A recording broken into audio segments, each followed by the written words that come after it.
February's trading post items. Yes, we know them. We've seen them. We saw them data mined, and we figured with all the heartsy wartsies and everything going on here, we knew that a lot of this stuff was going to be for February.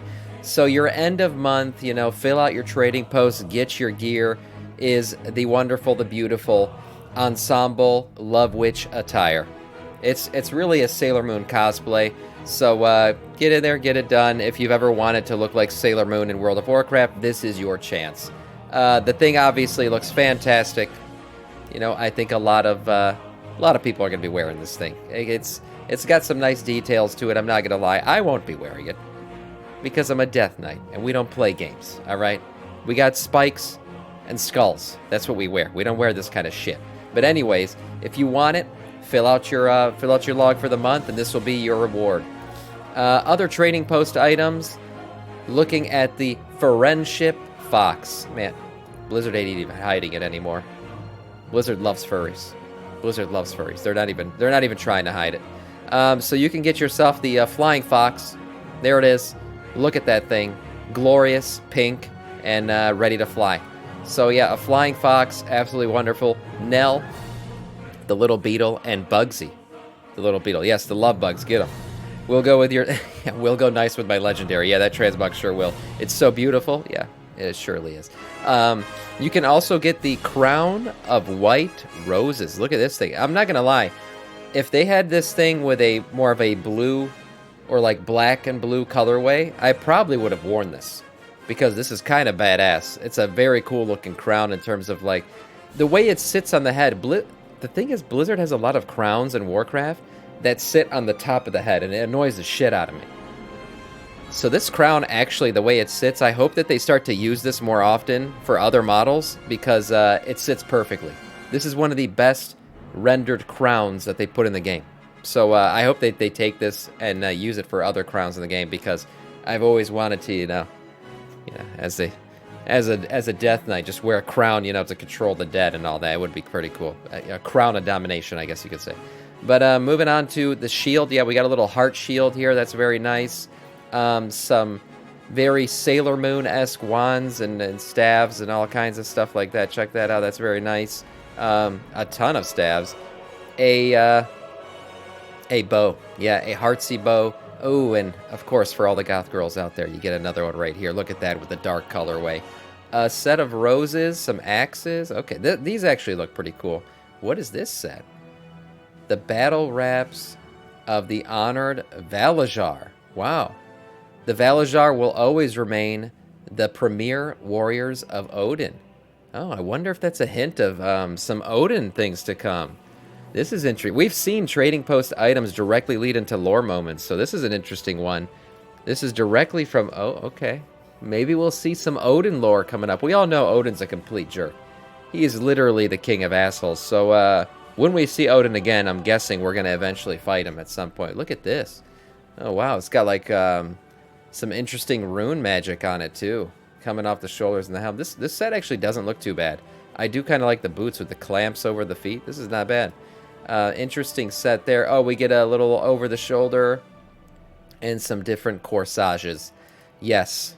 Go to your high school prom once again and get yourself a corsage. Look at that. Beautiful stuff from the trading post. Some interesting things, some extra bonuses from this month's trading post that we haven't seen before, because this is in fact the 1-year anniversary of the trading post. I can't believe it, which means, damn, time flies. I really can't believe the trading post has been in the game that long. But anyways, you're going to get 500 bonus tenders for your Traveler's Log, and 2 very cheap items will be on the trading post. You can get the mannequin, which is a mannequin toy, and it's the same as the ones that you see at the trading post now, for 10 Trader's Tender, or this one. This is crazy. The rocket. The 2-seater flying rocket mount for 100 Trader's Tender. This was originally, the Recruit Defend mount that you could get. Yeah, it's only 100 Tender, which is crazy considering it is one of the OG, if not the first ever 2-seater flying mount in the game. Now, there's other ones now, but I mean, this is an OG. I really do want this. Wait a second, I started playing right about the same time as the trading post started? Cadence, you've been playing for a year? Really? But there it is. That's all the stuff we've seen so far about the trading post. Now, an interesting one, some of these trading post items or variations of them are going to be on the in-game store. So if you want the darker colorway of the Sailor Moon heart, set, you can get it if you pay some real-life money. There's also a blue one that's could be showing up as well. I think this one's coming from another trading post. Interesting, the Sky Witch. Okay, so a blue colorway of this. But this one, the dark, the Goth Girl one, is going to be on the in-game store. So if you want it, you're going to have to get it over there. An interesting piece of loot was recently found from the Azerothian archives, the Excavator's Dusky Fedora. Yeah, look at that. And it was just a random drop from an Immaculate Tome, so there was no max rep or anything else.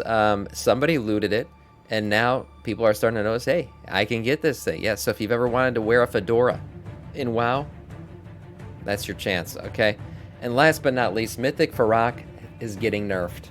Yes, Mythic Farrak is getting nerfed. Evidently, the way the fight currently works, there's this macro weak aura that is extremely complicated and has led to a lot of guilds basically spending, 30 to 90 minutes of progression time figuring out the aura.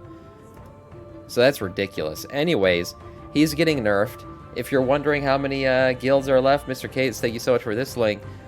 We have 4 guilds left before Mythic rating will open up for everybody, cross-server, cross-faction, all that stuff. I personally think the whole Mythic lockup thing is completely ridiculous. The fact that we're still waiting for 200 guilds to kill Mythic Farrak so the rest of us can actually attempt it on cross-server shit, that's silly.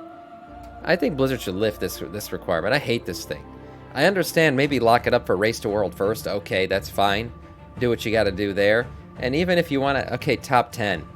Top 10 guilds. Okay, that's fine. But who gives a shit about the 197th guild to kill Mythic Farrak? Honestly, the only ones who are ever going to care about that are the people from that guild. So please, Blizzard, relax the requirement on this thing. Open up Mythic Raid sooner. Let us get in there. Let us progress on it. Let us have fun with it. And please, for the love of God, stop the Mythic lockout thing too. Because if you just make it like Heroic, where you get locked to bosses instead of entire raids, people would be more willing to do it with each other. It'd be more fun.